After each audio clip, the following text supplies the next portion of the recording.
Well, this afternoon we're talking to Glyn Martin about his work with the WIPO, World Intellectual Property Organisation, which I understand is something which combats counterfeiting and piracy. Can you tell us about your connection with WIPO? Well, yes. I mean, I have to say that WIPO is more than just combating piracy. It's about promoting intellectual property rights throughout the world as a means of achieving development.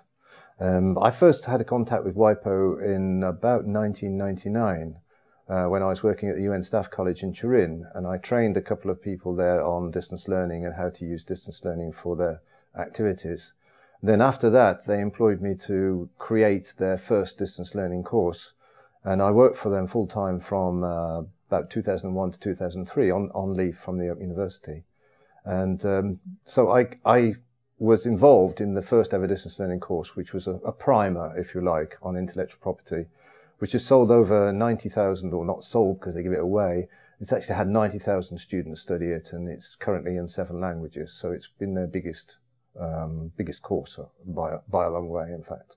And what are you doing now? Are you developing it further? Yes, I'm revisiting that course because since I left WIPO, there's been almost a sea change in how the organisation regards intellectual property.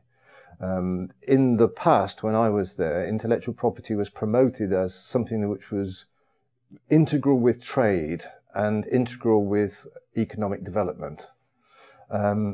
It wasn't at that time seen as a tool for cultural development or social development or health development or any of those sort of aspects of development. But in about 2005, Brazil and Argentina and other countries forced through a change in the way that WIPO thinks about using intellectual property. And what they did is they produced what was called a development agenda. And that has got 45 particular tasks and specific things to do. But what it meant was that the course that I'd originally been in charge of writing back in the early part of the decade now has to be rewritten to reflect the new agenda and the new way of thinking and the new way of promoting IP.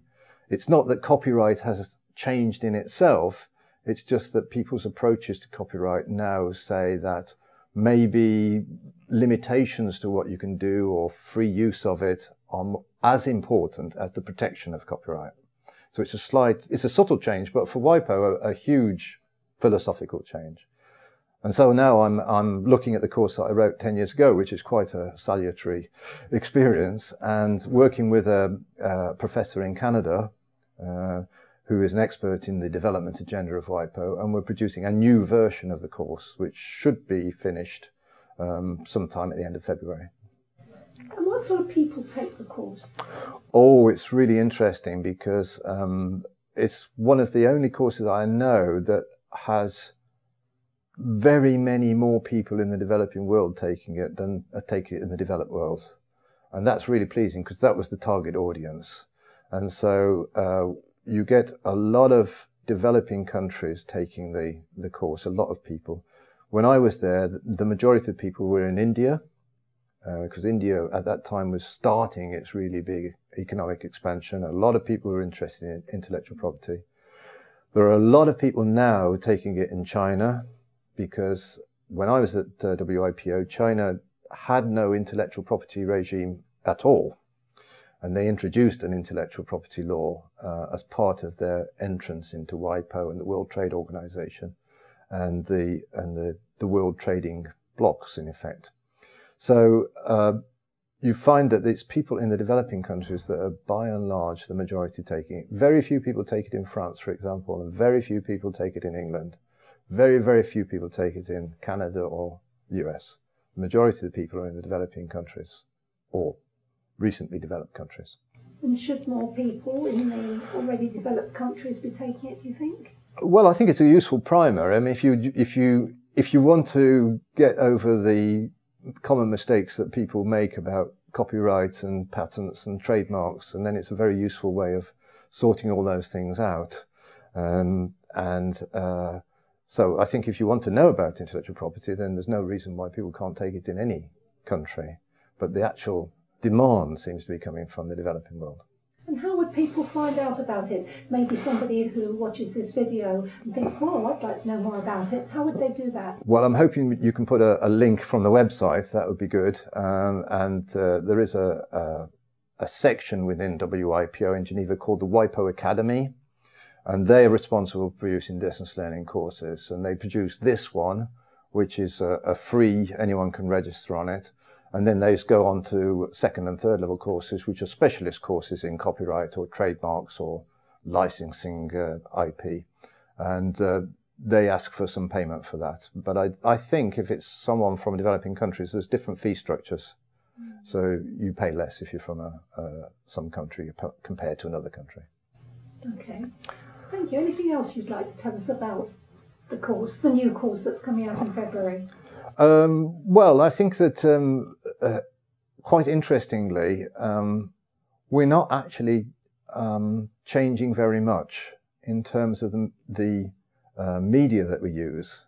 It is basically a text plus quizzes plus SAQs plus audio segments.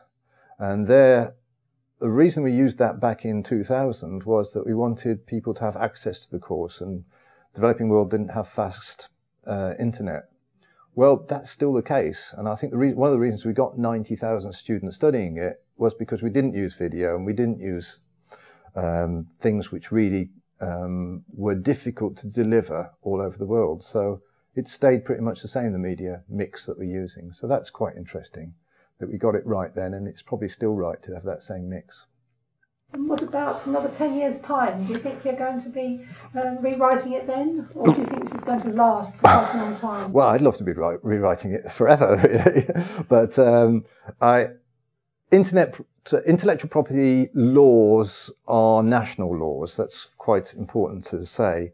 And national laws can change, but WIPO is concerned about those things that are generic to the whole world. And so the principles don't change that often. The principles of copyright, the principles of patents have not changed very much in years. Maybe the length of the copyright changes, but that would be a national change, a national law. So I don't think it's going to change very much, but what is exciting about this course is there's been a whole change of philosophy around it. And that happened very quickly, and who's to know if there'll not be another change of philosophy or another way of looking at intellectual property. Okay. Right. Thank you very much, Glyn. Thank you.